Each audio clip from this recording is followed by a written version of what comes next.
Okay, guys, we are live now. Uh, so we shall start now. Hey everyone, I am Karthik Sainath Reddy from BTech CSC third year, and I am from Robotics Club Sastra. Now today's session is on introduction to manipulators. Manipulators are basically the robotic arms and some different kinds of variants in them.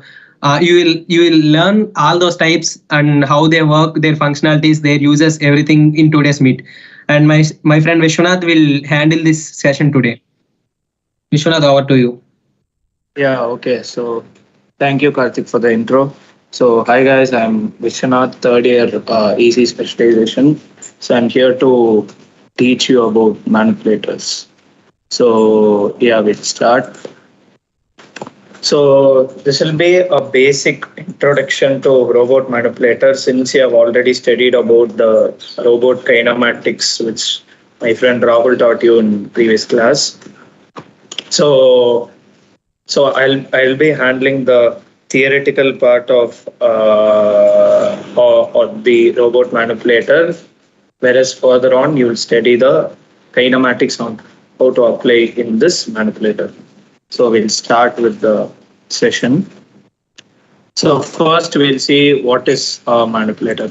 So industry specific robots they perform some individual task as pick and place and movement adapted from observing how similar manual tasks are handled by a fully functional arm. So basically, a manipulator is a type of robot which you generally use for pick and place and special tasks which cannot be operated by humans. And these robotics arm resembles much like human arm. So that is a manipulator.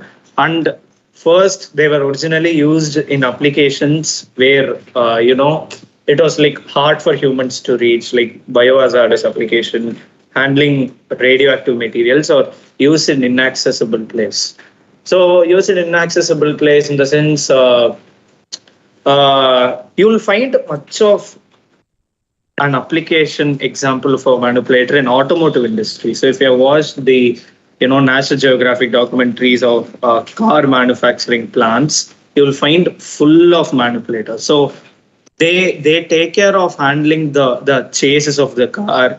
They take care of interior design, screws in the interiors, which is hard for humans to reach. Like human hands, it's hard to reach some places. So that is a place where we use manipulator. So this is a application of a good example application of robotics. So moving on. So yeah, this is how a manipulator is properly. This can be the best analogy you can say for manipulators. So compare a manipulator with human arm. Okay, wait. So before that, is there any lag? I guess there's a lag. Is there any lag? Alright, it's good. Is the video lagging? Or if video is lagging, I'll turn off on.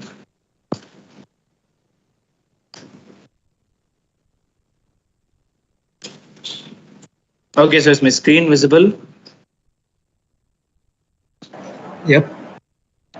Okay. So yeah. So you take this example where you compare your manipulator to a human arm. You take the shoulder. The shoulder is the first joint that the manipulator has that is attached to your body. The body here is called a base. Okay. This is a good analogy. Your body is a base in manipulator. Your shoulder is a first joint. Then you have an arm, which is also a robotic arm. Then you have elbow in our hand, and the second joint is the elbow joint. Like if you can see my cursor, see this is a joint number 2, that's elbow. Then you have another arm. Then you have another joint. This is the wrist. This is the same as what we have. We have a wrist in our hand, same in a manipulator. We have a wrist. The wrist has a end effector. End effector is a general term. If there are multiple end effectors. Like you can have a gripper, you can have a screwdriver as an end effector, you can have a spray painter as a end effector. So you have so much of end effector. So in our human body, it's hand. Our hand is a gripper. It is also an end effector. Particularly, it's a gripper. So this is how you can link. You can find analogy between a manipulator and a human arm. So moving on, we have components of a manipulator. Yeah, so a manipulator is classified by its specific arm movements. So as we saw yesterday, we have 4 kinds of coordinate systems, right? As Rahul taught, we have polar, cylindrical, Cartesian, and spherical coordinates. So you can use those coordinates, map for the manipulator, and move the manipulator in the coordinates using robot kinematics. So before that, before we talk about those things, we'll see the components of a manipulator. So components of a manipulator is a base. Yeah, as we spoke earlier in analogy with the human hand. So we have a base, we have an arm. Arm is the one that connects the base to the wrist, and we have gripper, wrist and gripper. So between base and arm and wrist, between 2 arms, we have joints. So joints is an independent component. So, but here we'll be focusing on base, arm, wrist, and gripper. So, yeah, so this is how generally a robotic arm looks like. So you have a base, you have a waist, you have a motor. The motor is used for turning the whole robotic arm. So you'll have something called a workspace. The field where the robotic arm or the manipulator can work. So to move the robot to such a specific place, you have a motor, then you have a power cable, then you have a lower arm, a joint, upper arm, a wrist, and an end effector. The end effector will have a gripper, so that's a gripper mounting flank. So this wrist has 3 degrees of freedom. You know, the roll, pitch, and yeah. So you have 3 degrees of freedom here. Moving on. So does anyone have doubts here? Any doubts till now?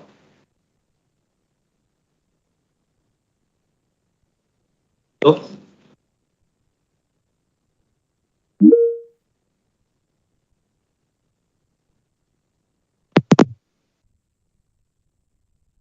Yes, hello. Yeah, no, any doubts? Okay. If you have any doubts, feel free to interrupt. Yeah, feel free to interrupt. Thank you. Okay, so we'll move on. So first we'll see about the base. So yeah, this is an example I told you earlier. So this is one manipulator that's being used in automotive industry. What you see here is a car chassis. So look, if you can look at my cursor. So this is a base. So you have a joint. So this is an arm. You have another joint. You also have a motor to rotate it. You see it? You see base, motor, arm, joint, base, joint, arm, motor, arm, and the end effector. This is the end effector, and this is a wrist. So the base of a manipulator is its anchor point. Anchor point in the sense that's the exact location where the arm is attached to, where the whole manipulator is attached to. That's the stable point for the whole manipulator to rest on. So a base of a manipulator is its anchor point. It is usually designed as a supporting units for all the component parts present in the robot. So it need not be stationary. Yes, there's no need for the base to be stationary. You'll find various manipulators in various fields where the base will be moving. The base will be attached to a ceiling. There's no need that the base should be attached to a flat space on the ground. No, it can be attached to a conveyor system where the manipulator continuously moves. It can be attached to a ceiling to load and unload heavy loads. So your base can be mounted anywhere. So it can also be mounted to a convey system such that the manipulator is in motion as required. Yeah. So then we'll go to the arm. So with the same image, you see this and this is the arm. This is the arm of the manipulator. So the arm can be jointed or it can be a slide in slide out mechanism. It's like a to and fro motion. It is used to grasp something and bring it back to the robot. So a jointed arm, it usually has a base rotation axis. So base rotation axis in the sense, look at this example. So in this schematic, you see the base is here. The base can rotate in this direction, right? So it can rotate in z-axis. So if you can imagine, so it can rotate in the z-axis. So that is a base rotation axis. So a jointed arm has a base rotation axis, a shoulder rotation axis, and an elbow rotation axis. So it's basically 3 different rotation axis, which means 3 freedom of motion. So end effector with 3 freedom of motion and the arm with 3 freedom of motion, a total 6 degrees of freedom. A manipulator has a 6 degrees of freedom. That's how we say a manipulator has 6 degrees of freedom. Your arm, your jointed arm has 3 degrees of freedom, which is base rotation axis, shoulder rotation axis, and elbow rotation axis. And we'll see the gripper's freedom of motion in the upcoming slide. So basically serves as a medium that carries the wrist to the required location from the base. Yeah. So you have a wrist, you have a joint, you have an arm, you have a joint, you have another arm, you have a joint, and you have a base. So from the mounted place, this arm carries the wrist to the desired location, performs the desired operation. It can be anything. It can be gripping something. It can be spraying a paint. It can be screwing a nut. So it can be anything. So it performs the operation and comes back. So this arm is basically a connector that connects the wrist to the base for the required motion. So any doubts still here?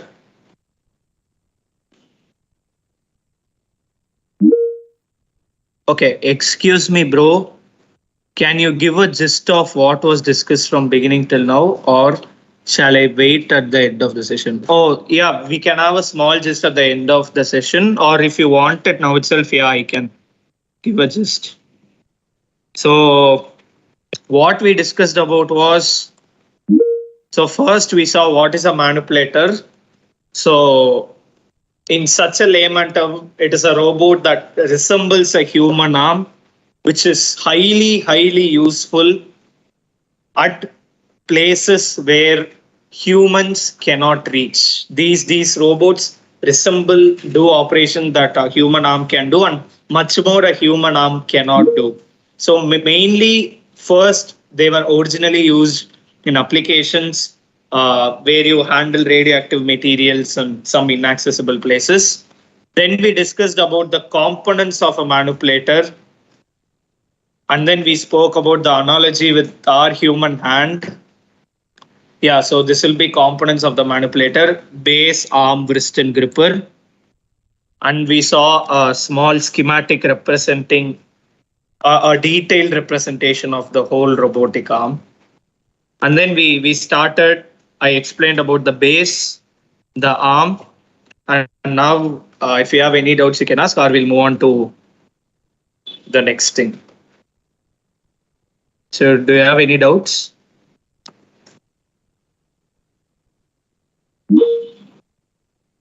Okay, so we'll move on.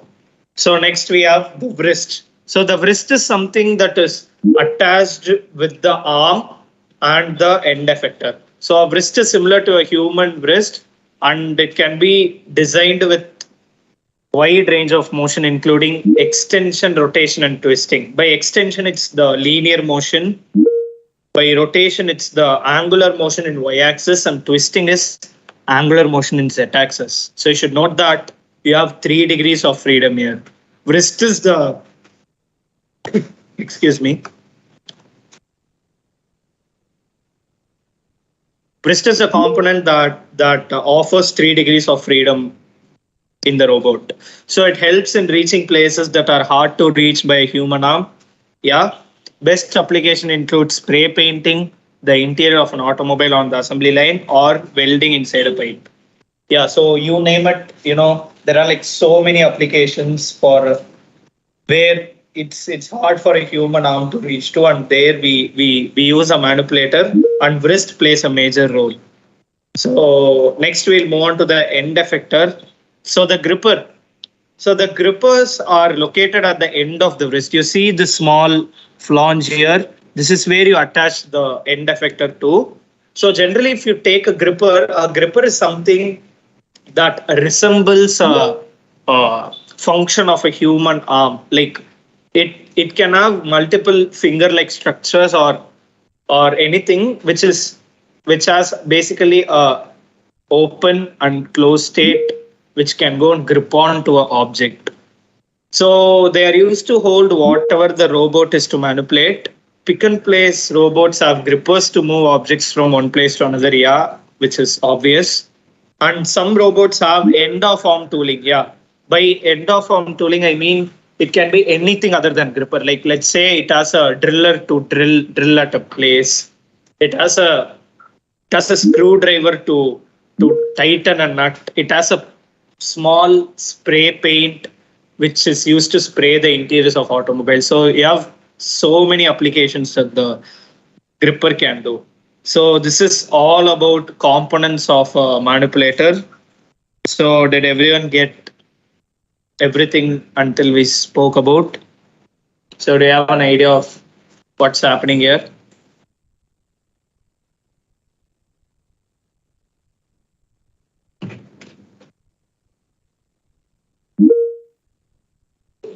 So what is your doubt?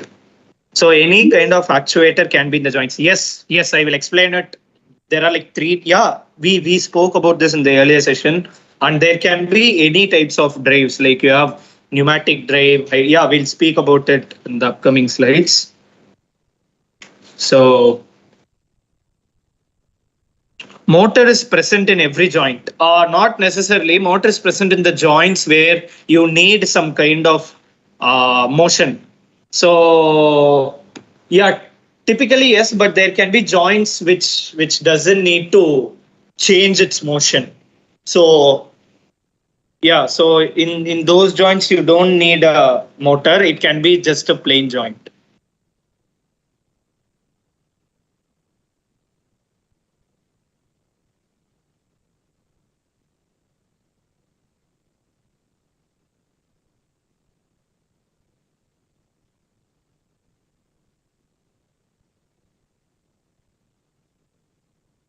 Okay, so what else we have here?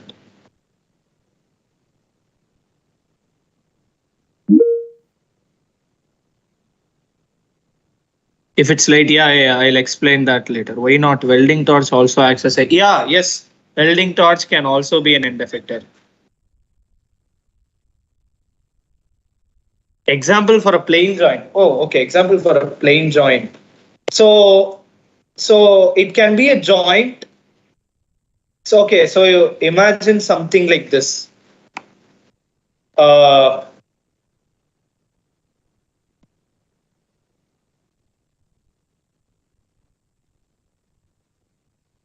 sorry. So it can be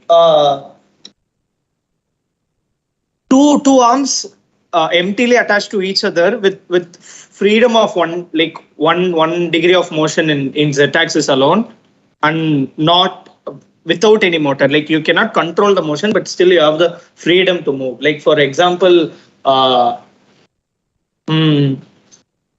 can I say?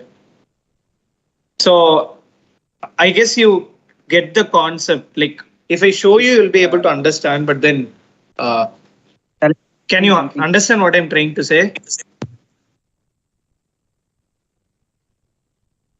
Hello. So example for a plain joint is simple. It's something that doesn't have a motor to actuate upon, but then you have freedom of motion. That's what I mean by the plane joint. So is it clear?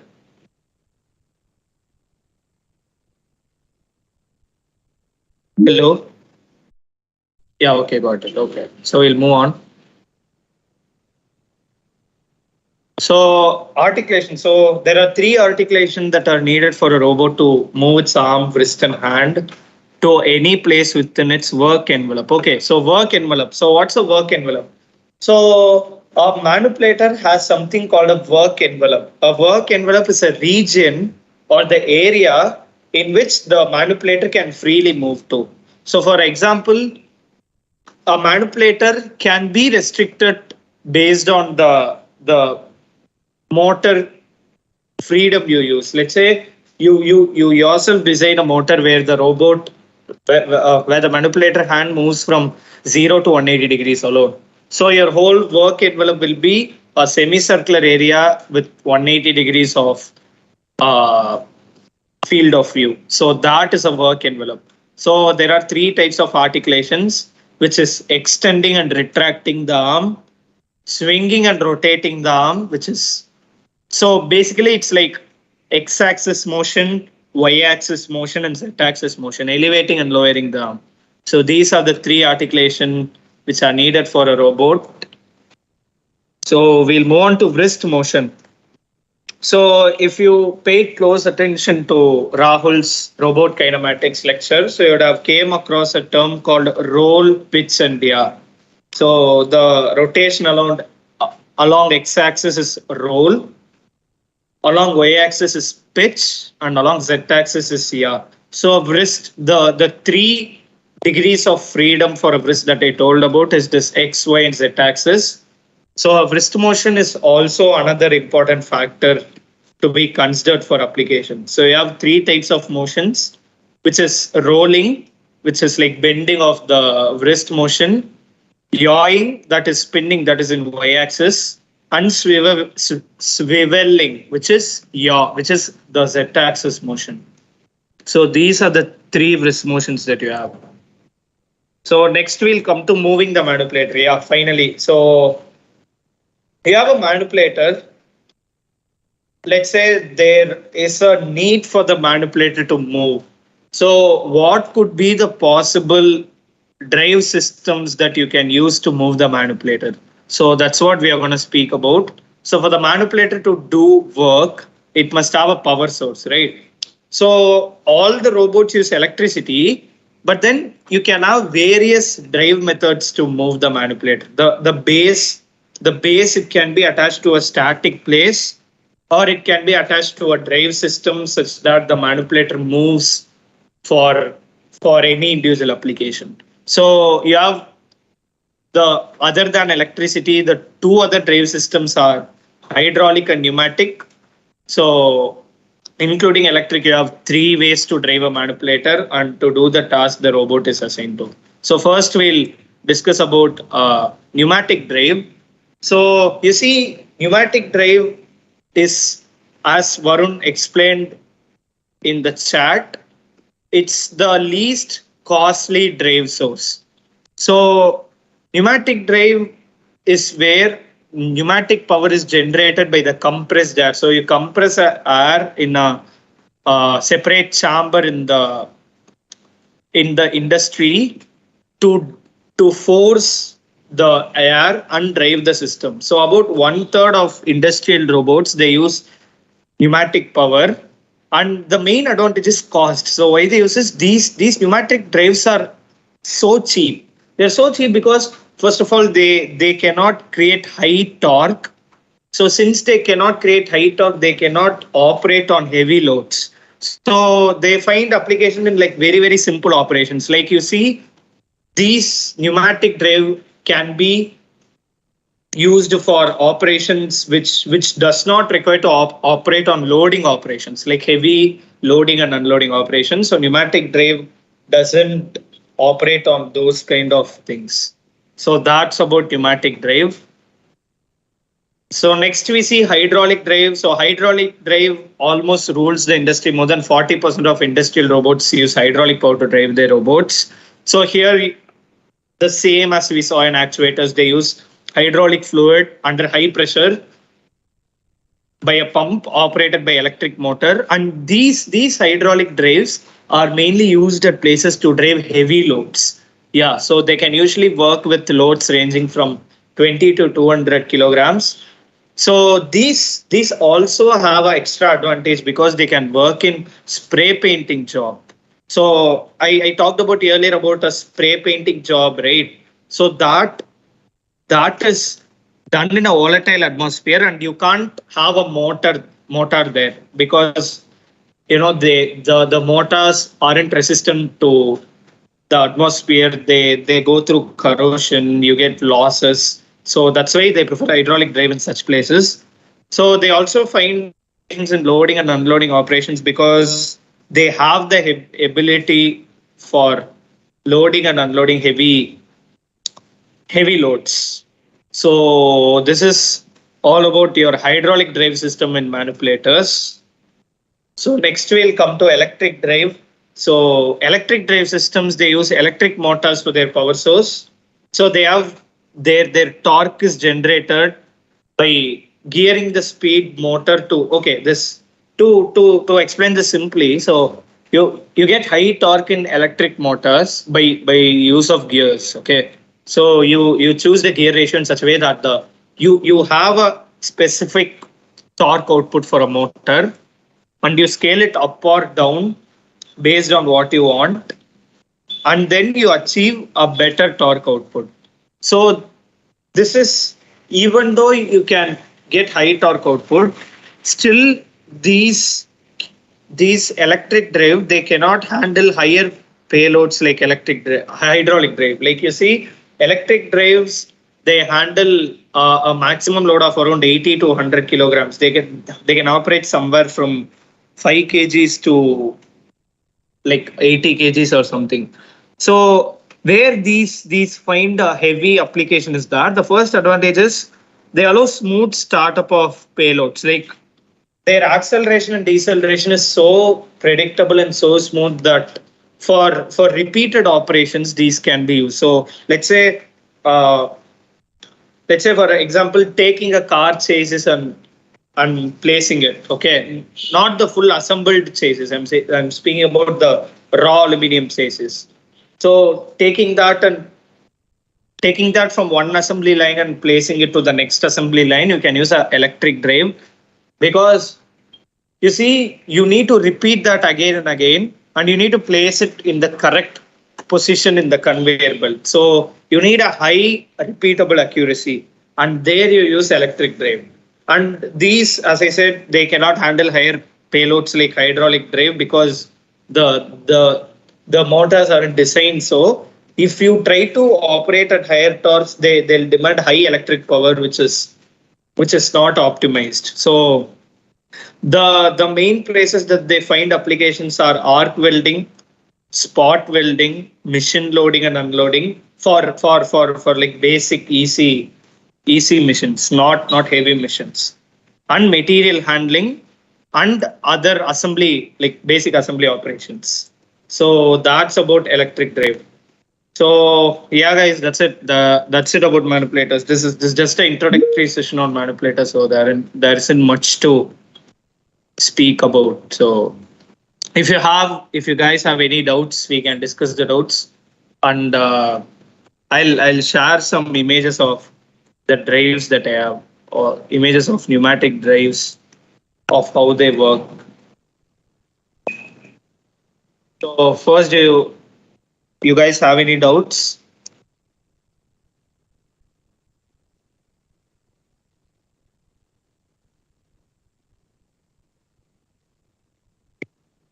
Hello?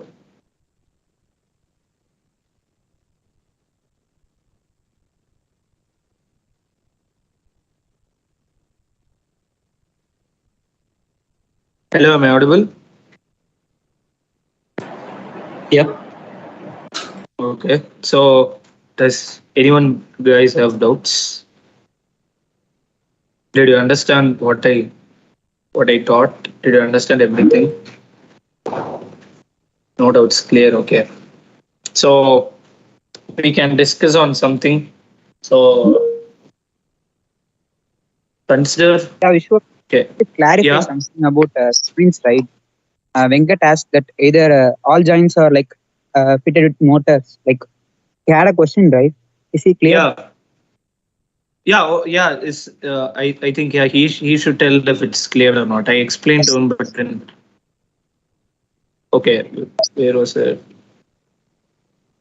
Basically, a joint is nothing but, guys, yeah, it's like a connection between two links. It need not to be want as a motor. As a Vishwa said, it depends on a application where we need to use as a motor. Like if I need to move some, if a joint want to move, have some relative motion, we can use as a motor to actuate a full mechanism. Like go through some kind of mechanism. I just share some images, okay? So there they use only a single input like as a motor, and they generate a whole mechanism into a movable parts, like a movable output. Like that, joint is nothing but a connection kind of part. Like if you have if I give some two kind of rod, if I need to join something, right? You have some kind of bolt and nut to make that to link, right? Like if I need to join the two links, you guys need to like screw it up to get a joint, right? A joint is nothing but a connections. That's it. Yeah. You guys unclear? I just some images and gifs based on mechanisms and joints in Discord server as well as in chats. Okay. Yeah, and adding on to what Rahul said, based on Venkatraman's doubt, you see in this image. So in this manipulator, you have the requirement to drive the manipulator in all possible motion.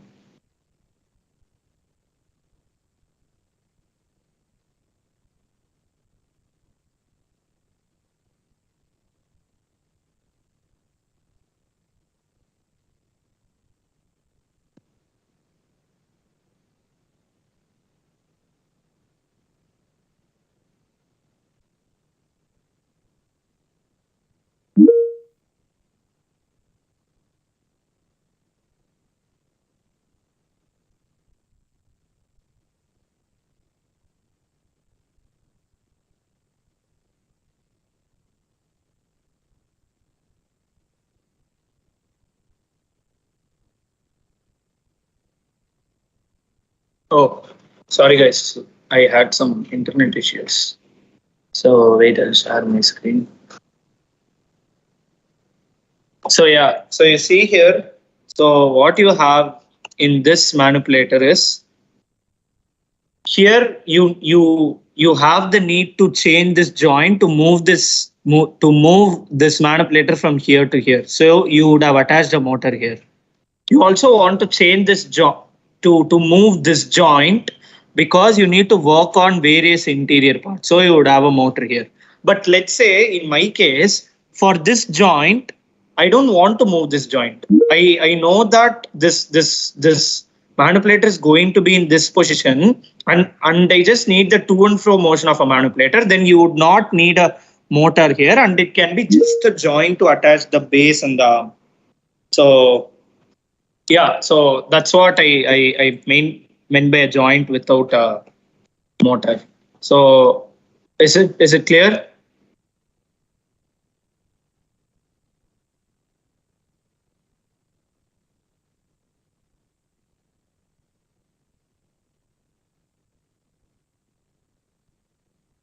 So is it clear? So do you guys have any doubts?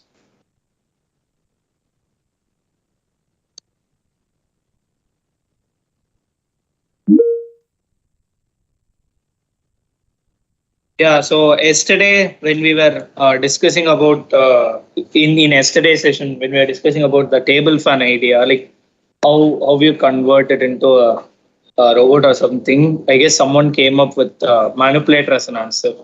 So now do you get the answer of where you should use the manipulator? There's a big difference between an actuator and a manipulator. A manipulator is a robot in itself. It's more. It's not more like a part or a component. It's more of like a robot itself. So, did you get why? Yeah. Okay. So now, where do you think other than automotive industry we can use manipulator? Yeah, we'll have a good interactive session because yeah, and also do note that interactions will be important because that's how I get to understand that you understood topics or not. So if you are not able to unmute your mic, at least put inside. Yeah, in home to pick up higher slab material. Okay. So imagine you have resources to design a manipulator. So for what all applications you think you can serve it, you can use it. Anything, anywhere, in school, in college, in your home.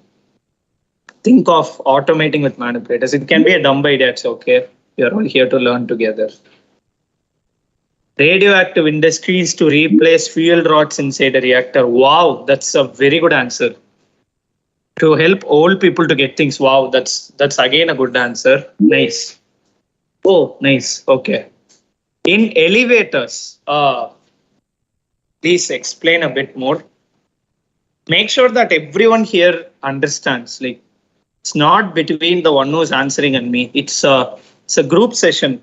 So everyone interact with everyone else. If you can develop on someone's side also, yeah, you can tag their chat and improve that idea. To help old people get things. Elevators, okay. How do you use a manipulator in an elevator? I don't get it. Can be used in trucks to unload the things. Good. It can be used, but are we using it? Will it be efficient? It's a different topic. We are not speaking about that. Just think of how and all you'll use this. Okay, take off the gripper. Forget that there's no gripper. You cannot grip on things. Now think of manipulators. To lift a person who got stuck under a hole. Wow, super da.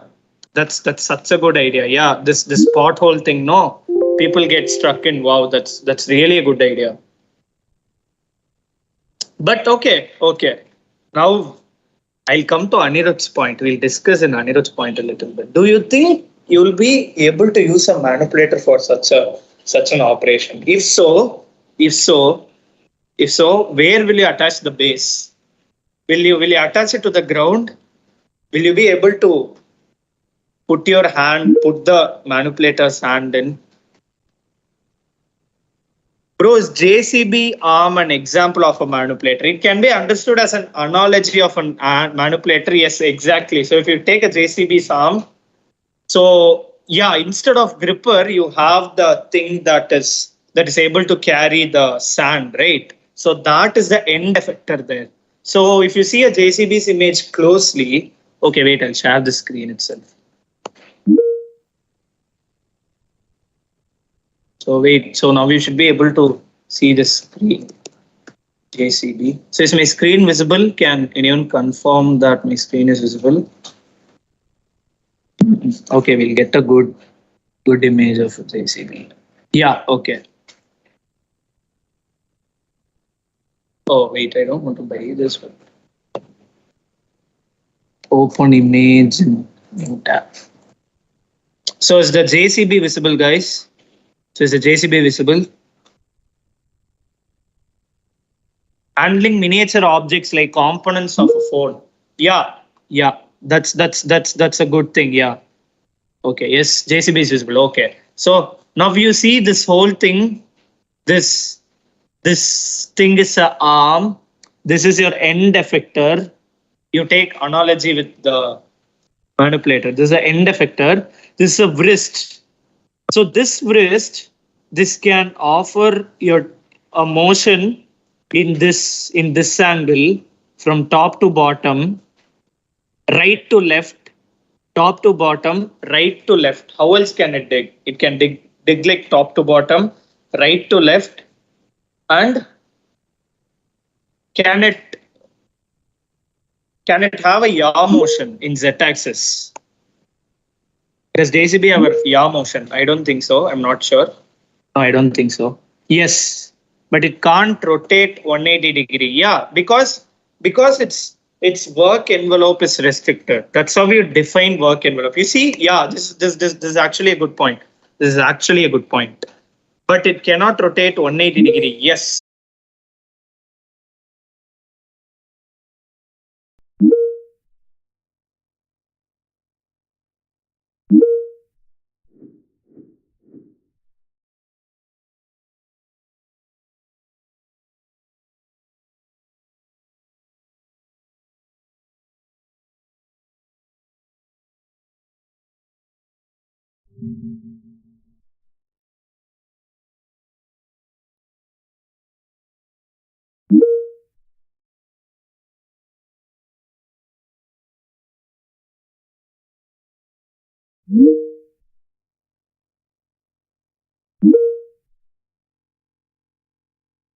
That motion is being assisted by a manipulator.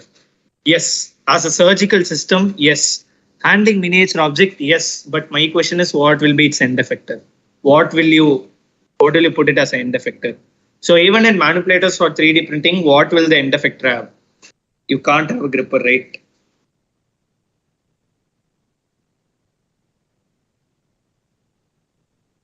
Guys, too good, guys. Yeah, we are having so much interaction today. This is fun. For the upcoming sessions, yeah, be interactive like this. Everyone would be happy. So we'll Google. I'll Google and show you Da Vinci's robot. Yeah, yeah. Look at this. Uh, this is a Da Vinci's robot used in surgical assistance. This right here is an end effector. It's not a gripper. You don't need a gripper.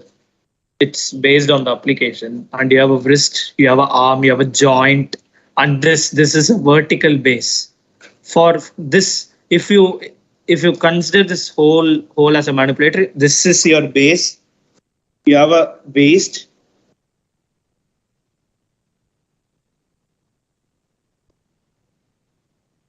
So this is a Da Vinci's ball. So this is your end effector right here. So any more ideas? That's all. There are so much things to solve. It can be simple, da. Don't just go deep. Think like automating at least in your college. What can you automate with a manipulator in college?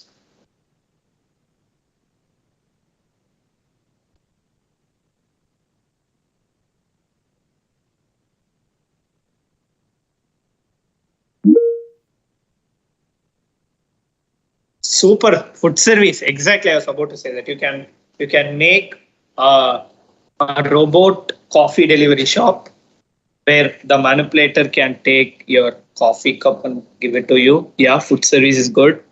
You can also use it in your hostel mess where the delivery. Yes, exactly. So the cooks are working inside the can serve it in the plate, and from inside the kitchen delivery room you can the deliver to small distances. What do you mean by small distances? Within reach. If it's within reach of manipulator, yes, we can design a manipulator arm to to deliver the whatever you want to deliver. It can be a food, a cup of coffee. Yeah. Okay. So other than that, where can we use a manipulator? Okay. So we'll think of a new thing. Okay, so you all learnt about robot kinematics, right? A kind of introduction to robot kinematics from Rahul Adepagam.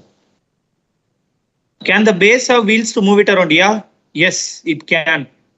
As long as the wheels are, uh, it's basically a drive system. I told you, right, the base need not be mounted to a stationary place. It can be mounted to a wheel, but make sure that the wheels can withstand such a load.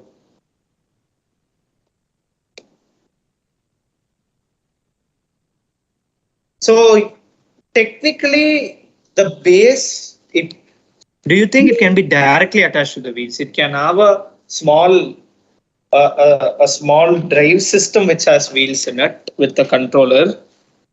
Directly having wheels to the base, I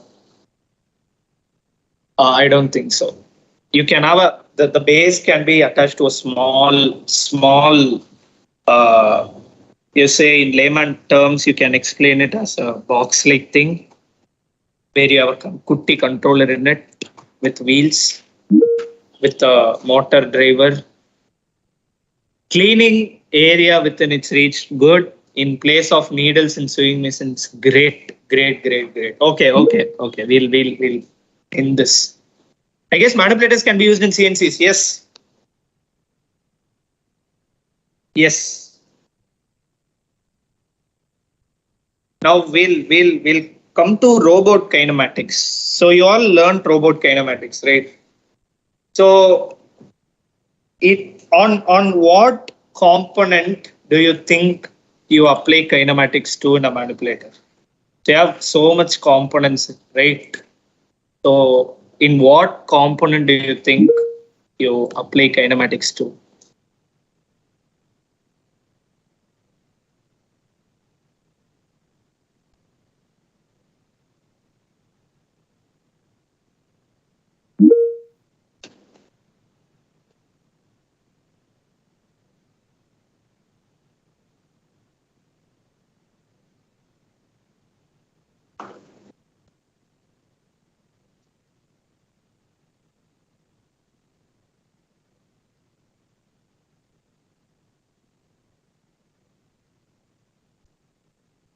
Joints, okay. Yeah, you do.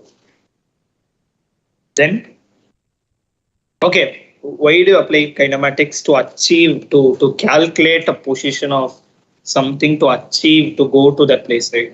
So where else do you think you'll apply kinematics to? There's one big component that we spoke about. Waist. That's called wrist. Yeah, for waist also you can have, waist is also an answer, but I was expecting for the answer wrist. So I don't think I should spoil topics to you, but then in the upcoming session you'll learn something called forward kinematics and inverse kinematics. Rahul, am I allowed to give a small intro on them? Yeah, just a concept called forward and inverse kinematic. It's like, yeah, you can tell, Raw. Yeah, it's nothing.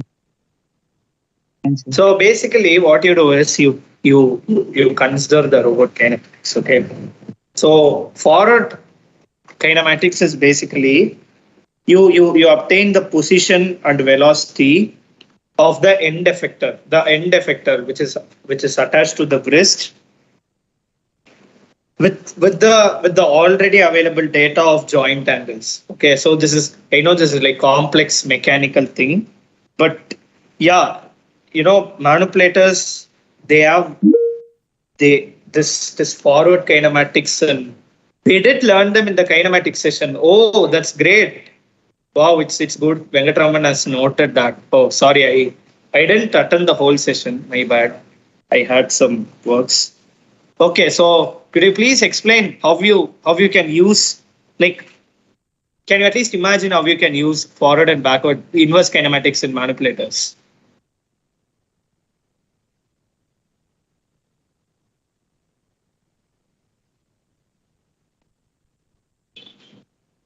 At least, so in forward kinematics, you predict something with having something, and in inverse it's the opposite. So in manipulators, what are the two somethings?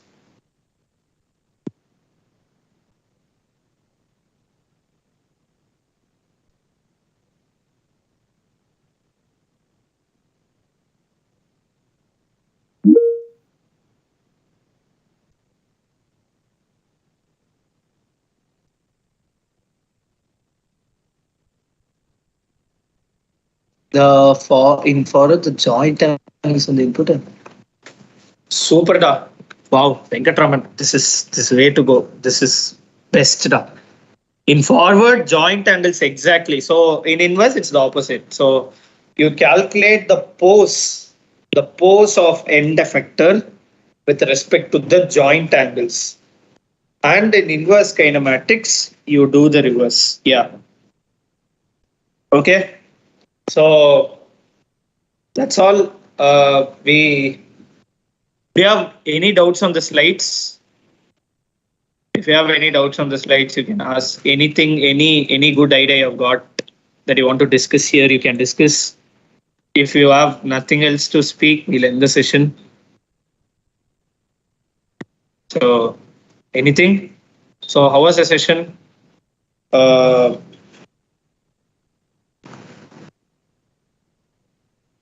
Did you find it interesting? Was it good? Was it informative? Did you understand everything? And very, very, very thanks for interacting, because after a point of time, it feels bad to just keep on speaking in the meet, right? So it's so happy. Thank you. Thank you to everyone who interacted. Thank you to Venkatraman, Dwaraganathan, Vinila, Sherlin, Anirudh, Avantika, Krishna, Majita, Abhijit, Uday Kumar. Yeah, thank you. And Rohit. Thank you everyone. Thank you for interacting, and please follow the same in all sessions. Please be interactive, because we find it so interesting when you guys interact with us. See, we finished the session in 40 to 45 minutes. To be so clear, 40 minutes we finished it. And for the rest of the time, we were interacting so good that you guys came up with super great ideas.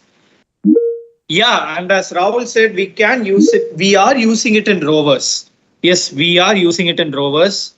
And they find we have so much of applications. See, you can make your own robot with a manipulator. Okay, so I'll give you this good idea. So what you can do is, I won't give you exactly what all parts you can use, but then you think of this. You can basically design a bot with wheels, obviously for movement, a basket, and a manipulator with 6 degrees of freedom, and a gripper, a circular gripper to hold on fruits. So where you can use it in a garden. So in a garden, you can design a bot, program a bot, and you can use it to pluck the vegetables and keep it in. So you have like so much of applications here. Do explore.